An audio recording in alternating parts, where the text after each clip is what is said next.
Hi everyone, this is a short screencast for Independent Colleges Dublin for CIMA E2 for November 2014, and what we're going to focus on in this particular screencast is project management and specifically management tools and techniques. So I refer you to the March 2011 exam on the CIMA website, or indeed the BPP text exam kit, question 53b. On page 22. So the requirement for this particular question just asks us to explain the tools and techniques that could assist in the planning phase for a hotel project. So if we look at the body of the question itself, what we see is that we have E, who's had some success in the building and property trade. Latest venture is a hotel construction project which needs to start pretty quickly. E has appointed P as the project manager, and inevitably there's some sort of conflict apropos how P is managing the project in comparison to how E wants it to be done. What P is doing or insists on is a sort of a formal procedure following sort of normal project management principles and indeed the normal sort of process. So that's really where the sort of the tools and techniques come in. And in essence, what this question is asking us to do is to say, how do those tools and techniques, or how will they help P in the planning of the hotel project? Okay.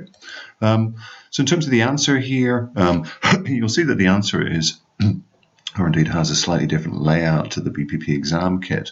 I think probably the BPP kit is a little bit better structured. This is more of a sort of a list, and probably a little bit longer than the BPP answer as well. Okay, so for requirement B, how do they start off? Well, really, they introduce to say that several tools and techniques are helpful. The first one that they go for is the work breakdown structure. Okay, now what does that do? What does WBS do? Well, it does what it says in the tin. It breaks down a project really into what we call manageable components or units, or indeed work packages. Yeah, and the idea behind that is, in effect, we're going to the sort of output for this particular project, i.e. the construction of a hotel. And indeed, we're trying to sort of work back from that to come up with what's referred to down here as a task list.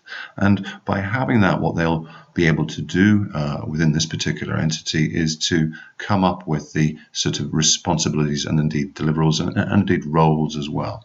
So what you can see is this work breakdown structure really allows, or will allow, P and indeed E to really pinpoint the exact activities that are required to get this project off the ground in the form of a task list.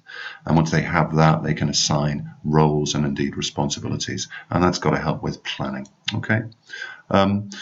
In terms of other areas here within this question, outside of WBS, this type of tools and techniques question, you really got to mention Gantt charts, and indeed one or two others are listed below.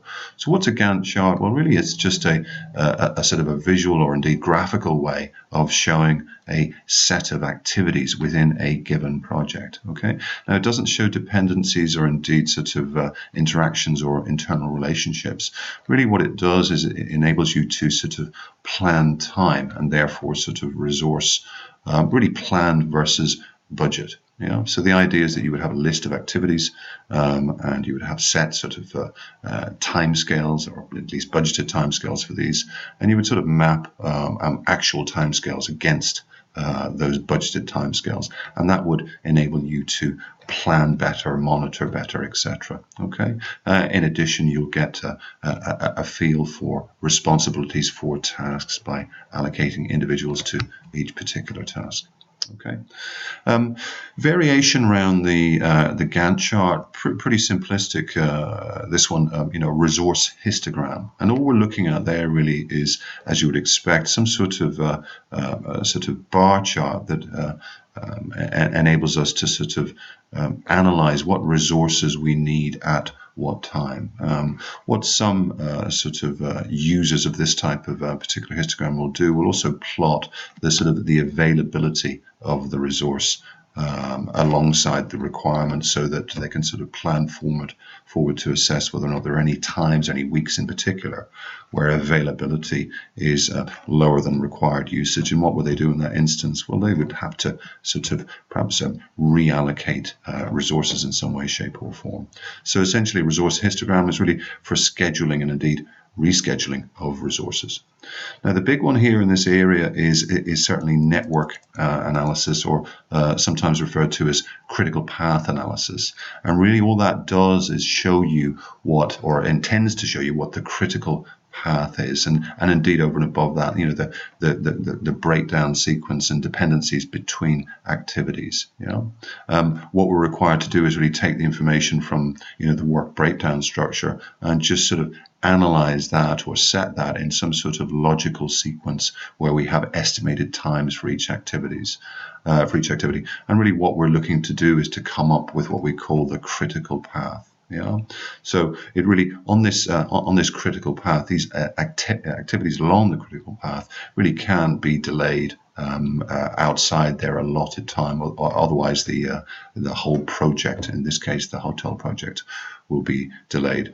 What this will also enable us to do in relation to you know, other tasks, in other words, tasks that aren't on the critical path, is establish whether or not there's any float time, or indeed, you know, slack time within those activities.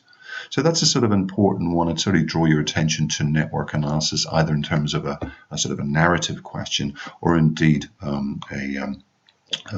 requirement to sort of draw a network diagram. And I'll focus in on that on one of the other videos that we're going to be showing. Okay.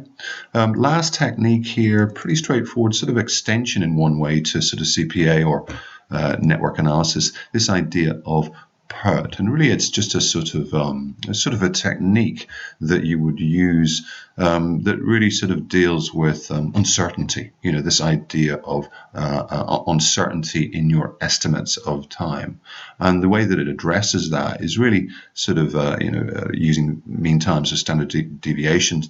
First thing that you've got to do is just set these three areas. In other words, get 3 time estimates for each particular activity you're looking at: optimistic, pessimistic, and then perhaps most likely or indeed probable. And using these estimates, what we do is we establish some sort of mean time and look at standard deviation as well. What that will inevitably allow us to do is to come up with some sort of contingency time allowance, and indeed perhaps use buffering as well, which is common with this Pert technique.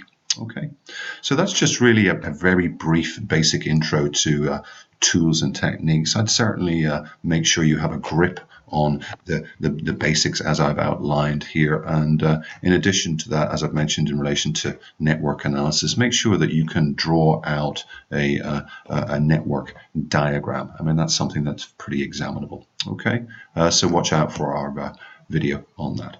Thanks very much.